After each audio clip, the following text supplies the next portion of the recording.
നമ്മുടെ Fisher's quantity theory of money ഒരു detailed ആയിട്ട് നോക്കാൻ പോവാണ്. ഇറ്റ്സ് എ ക്ലാസിക്കൽ തിയറി, നമ്മൾ ഓൾറെഡി കണ്ടിട്ടുള്ളതാണ്. The relationship between in classical theory, the relationship between change in money supply and change in price level is direct and strictly proportional. This relationship, in which the price level is made a function of money supply, is known as the Fisher's quantity theory of money or cash transaction approach.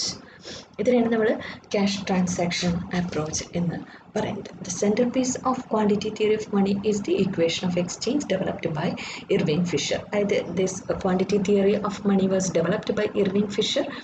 And ഇതിൻ്റെ crux എന്ന് പറയുന്നത് price level is made a function of money supply. അതാണ് ഇതിൽ important ആയിട്ട് ഓർത്ത് വെക്കേണ്ടത്. Price level is a function of the level of money supply. And his attention was focused on the reason why people spend money. എന്തുകൊണ്ടാണ് ആൾക്കാർ spend ചെയ്യുന്നത് എന്നുള്ളതിലാണ് ഈ theory മെയിനായിട്ട് ഫോക്കസ് ചെയ്യുന്നത്. Therefore, this theory is also known as the transaction velocity approach to the quantity theory of money. That is, in case the role of money is considered as a medium of exchange. നമ്മൾ already കണ്ടിട്ടുള്ളതാണ് classical തിയറിയിലെ the most important function they focused was on the medium of exchange. That is, ഇതിൽ medium of exchange എന്നുള്ള ഒരു function, മണിയുടെ 3 ഫംഗ്ഷനിൽ medium of exchange ഫംഗ്ഷനാണ് ഇവർ കൂടുതലായിട്ടും ഫോക്കസ് ചെയ്തിരിക്കുന്നത്. ഇവിടെ ഓർത്ത് വയ്ക്കുന്നത് price level is made a function of the money supply. And the equation of exchange, that is MV equal to PT, developed by Fisher, can be converted into quantity theory of money based on the assumption that V and T are stable, that is in the short term, and P is passive.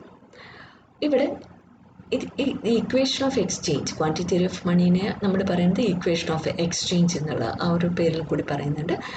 And this equation of exchange എന്ന് പറയുന്ന equation എന്താ? M V equal to P T. Here M എന്ന് പറയുന്നത് it is the amount of money. V എന്ന് പറയുന്നത് velocity of money, that is how many times this money is transferred from one hand to the other, and P is the price and T is the transaction. In this equation, V is the transaction velocity of money. Velocity of money is the average rate at which people spend their money. അതായത് എത്ര തവണ നമ്മൾ spend ചെയ്യുന്നുണ്ട് എന്നുള്ളതാണ് V എന്നുള്ളത് കൊണ്ട് ഉദ്ദേശിക്കുന്നത്. The average number of times each unit of money changes hands or the speed of transactions are constrained by the society's physical means of transporting money. That is spending habits, payment mechanism. ഇതുകൊണ്ട് ഒക്കെ നമ്മുടെ velocity of transaction എന്ന് പറയുന്നത് limit ചെയ്തിട്ടുണ്ട്. Effect of this variable on V is stable in the short run. ഇവിടെ നമ്മൾ theory assume ചെയ്യുന്നത് the effect of this variable on the that is constraints on the society's physical means of transporting money, spending habits, payment mechanism. ഇതിൻ്റെയൊക്കെ effects on variable is stable. On variable V is stable in the short run. ഇതിൻ്റെ major assumptions എന്തൊക്കെയാണെന്നുള്ളത് ഇതിപ്പോൾ നമ്മൾ M എന്നുള്ളത് ഇവിടെ ഓർത്തിരിക്കുന്നത്, M എന്ന് പറയുന്നത് amount of money, V the velocity of money, P is the price level, and T is the transaction. And here the assumptions of this theory are M. First one, the theory assumes V as constant. It also assumes that V and M were independent of one another. Thus, change in V are not caused by change in M. That is, V is constant. At the same time, the theory assumes that the M and V, money supply and the velocity of transactions, are independent. The change in V are not caused by change in M. And third one is, it is based on the assumption of full employment.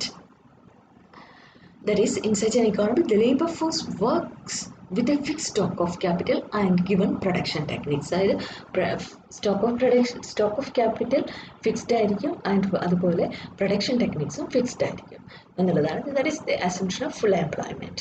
The volume of output corresponding to full employment is stable in the short term, thus T is constant. That is, volume of output also remains constant in the short run, and therefore transaction is also constant. The assumption that P is passive means P depends on changing M. That is, it is passive means it is not an active factor. P is considered as അത്ര active അല്ലാത്തതിനാണ് നമ്മൾ passive factor എന്ന് പറയുക. P depends on the change in M. Given this assumption, any increase in M must lead to a proportional rise or fall in P. These are the assumptions of the theory, quantity theory of money. That is, V is constant. Second one, the changes in V are not caused by changes in M. Full employment, output remains constant. P is passive. An increase in M must lead to a proportional rise in P.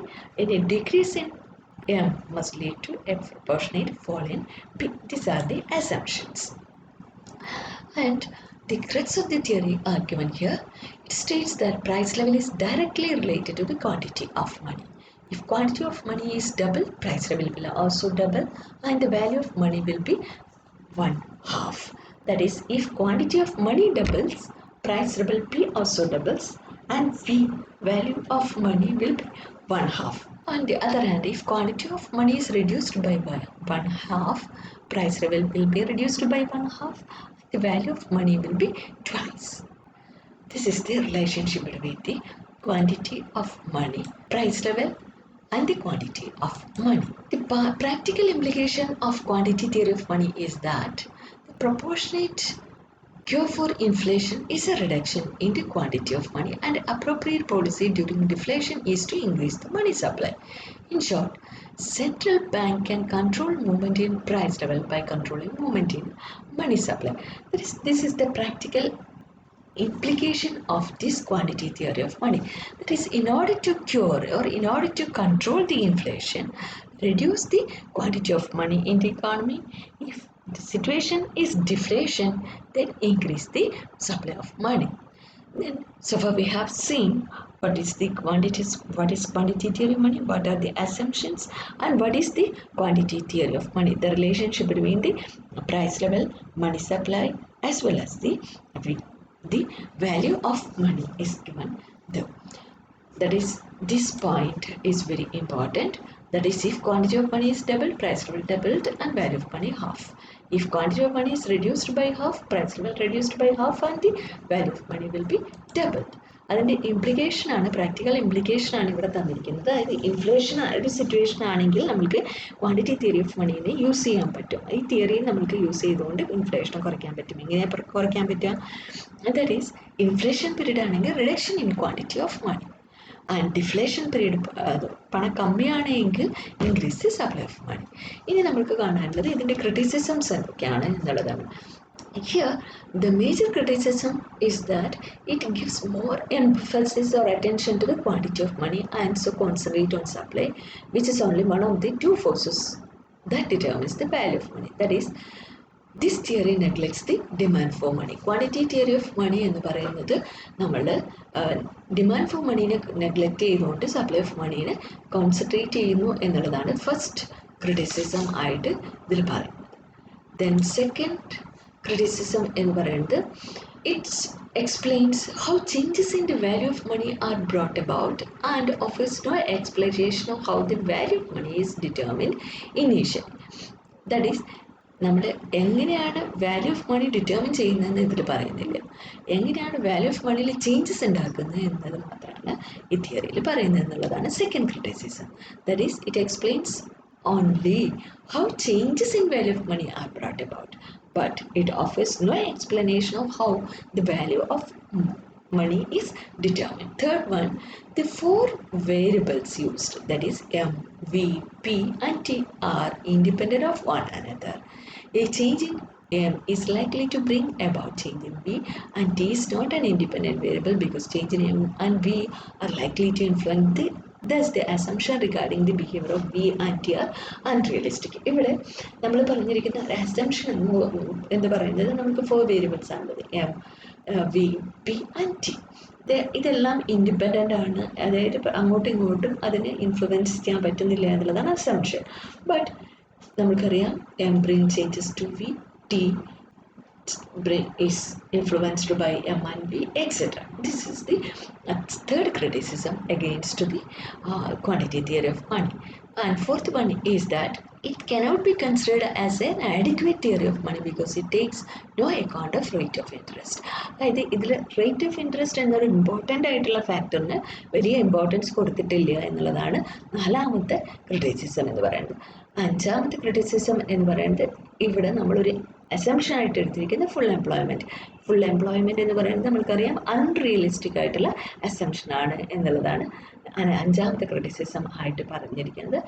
ആറാമത്തെ criticism Keynes ഇതിനെ challenge ചെയ്തിട്ടുണ്ട്. That is the direct and proportional relationship between the quantity of money and the price level. According to him, the relationship is an indirect one through the rate of interest and output. ഇവിടെ നമ്മൾ ഒരു direct and proportional റിലേഷൻഷിപ്പാണ് quantity theory of money പറയുന്നത്. But കെയ്ൻസിൻ്റെ criticism എന്ന് പറയുന്നത് direct and proportional അല്ല, indirect ആണ്. ആ ഇൻഡയറക്റ്റ് റിലേഷൻഷിപ്പ് തന്നെ ഉണ്ടാകുന്നത് through the changes in the rate of interest and output. ഇവർ രണ്ടുമാണ് അതിൽ ഇൻഫ്ലുവൻസ് ചെയ്യുന്ന ഇമ്പോർട്ടൻറ്റ് ഫാക്ടർ എന്നുള്ളതാണ് കെയ്ൻസിൻ്റെ ക്രിറ്റിസിസം. ദെൻ സെവൻത് ക്രിറ്റിസിസം എന്ന് പറയുന്നത് the theory of money is artificially separated from the general theory of value. The reason എന്ന് പറയുന്നത് value of money in the quantity theory is not determined by the demand for and supply of money relative to the volume of production. That is, ഇത് general theory of value എന്നുള്ളതിൽ separate ചെയ്തിട്ടാണ് ഈ theory ഉണ്ടാക്കിയിരിക്കുന്നത് എന്നുള്ളതാണ് another criticism. ഇവിടെ value of money in quantity theory is not determined by the demand for and supply of money relative to the volume of production. ഇതൊക്കെയാണ് major ആയിട്ടുള്ള criticism. Therefore quantity theory of money എന്താണെന്ന് നോക്കുക, assumptions എന്താണെന്ന് നോക്കുക, quantity theory state ചെയ്യുക, then അതിൻ്റെ major criticism എഴുതുക. ഇത്രയാണ് ഇതിൽ ചെയ്യേണ്ട കാര്യം.